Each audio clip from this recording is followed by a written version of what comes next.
आपण राष्ट्रवादी काँग्रेस पक्षाचे सन्माननीय कार्याध्यक्ष प्रफुल्लभाई पटेल साहेब, सन्माननीय आमदार माऊली आबा खटके, आमदार अण्णासाहेब बनसोडे, आपलं स्वागत. आणखी काही पाठिंब्याचे निरोप आम्हाला आलेले, त्या सगळ्यांचा पाठिंबा या ठिकाणी आम्ही डिक्लेअर करूया. या मनोगतानंतर वक्तृत्वाचे शिरोमणी आदरणीय आमदार माजी मंत्री धनंजय भाऊ मुंडे.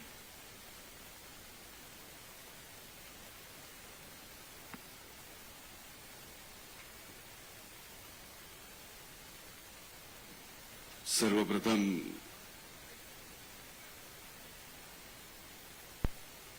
स्वर्गीय दादांच्या स्मृतीस नतमस्तक होतो. त्यांना भावपूर्ण आदरांजली व्यक्त करतो.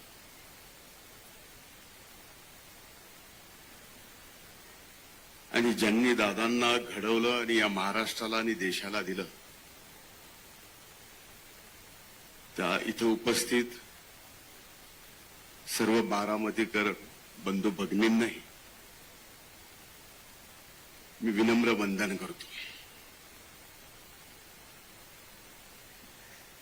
बारामती विधानसभेची पोटनिवडणूक लागावी, त्या पोटनिवडणुकीत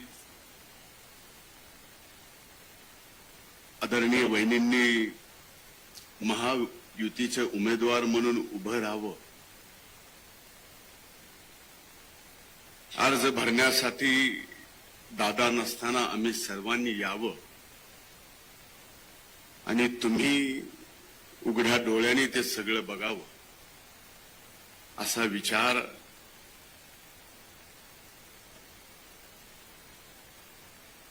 जीवनात कधी येणं नाही, स्वप्नातही येणं नाही.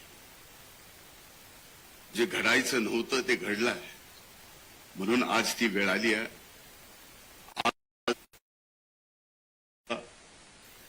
या पोटनिवडणुकीत आपण उमेदवारी अर्ज दाखल करतोय. व्यासपीठावर उपस्थित आदरणीय तटकरे साहेब, आदरणीय प्रफुल्लभाई, सर्व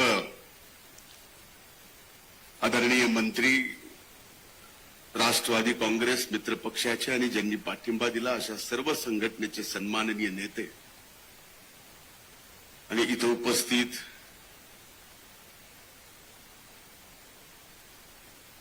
बारामतीतील मतदार बंधू भगिनींनो आणि दादांच्या जिवलग सहकारी बंधू भगिनींनो,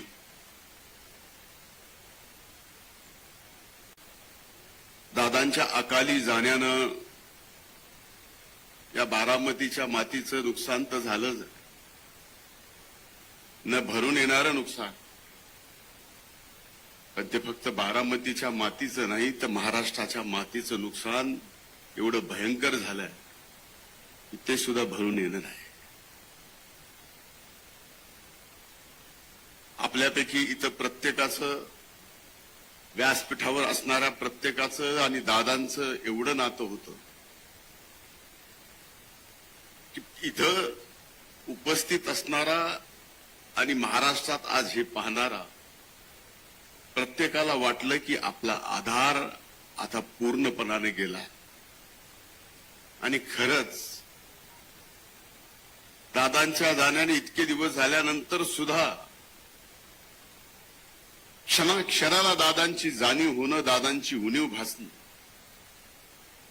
की माझ्यासारख्याला होतीत आपण तर बारामतीतल्या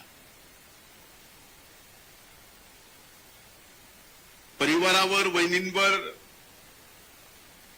पार्थवर, जयवर यांच्यावर काय ओढावलंय हे एकीकडं, आणि दुसरीकडे ह्या पोटनिवडणुकीला सामोरं जावं लागतंय.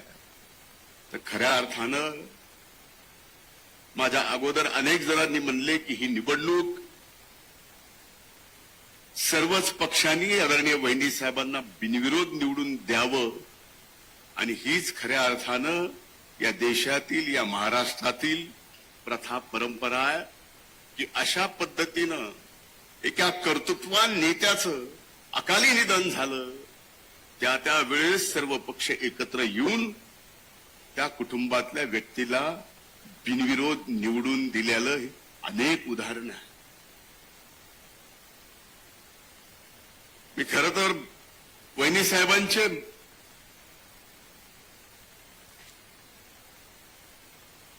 आभार मानतो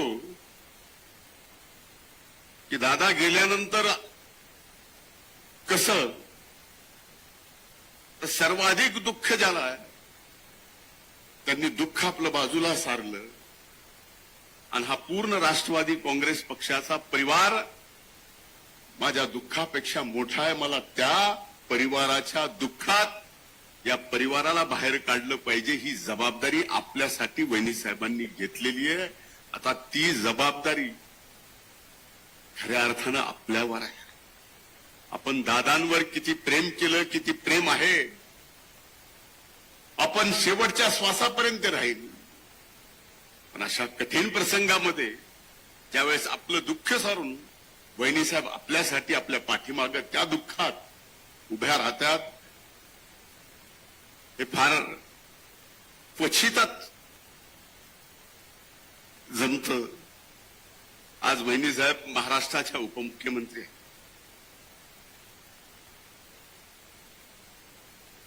उभा महाराष्ट्र त्यांना पिंजून काढायचा.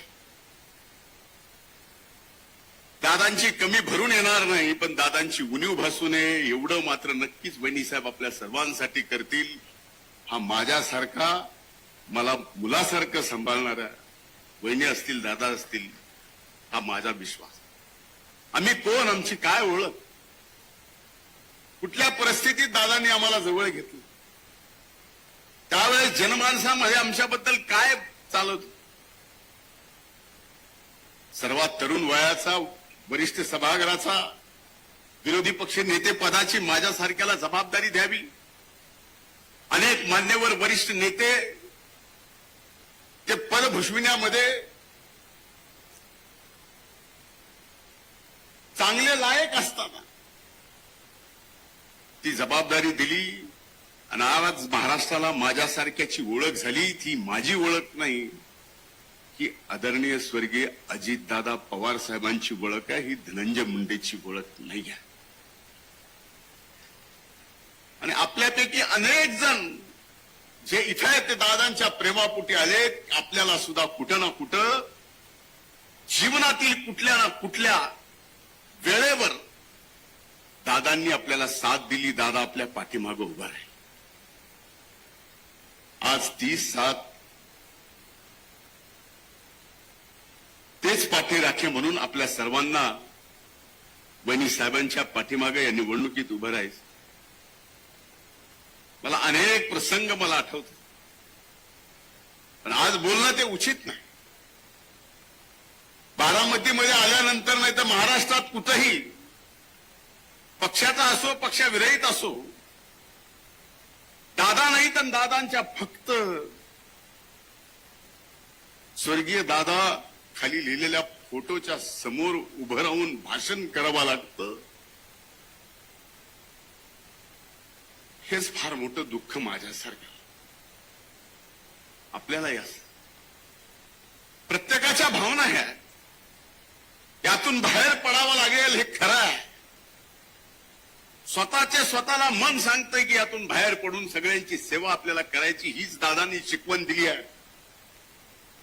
त्या शिकवणीला आम्ही कमी पडणार नाहीत, पण आपण सगळेजण यातून प्रयत्न करतोय. आजही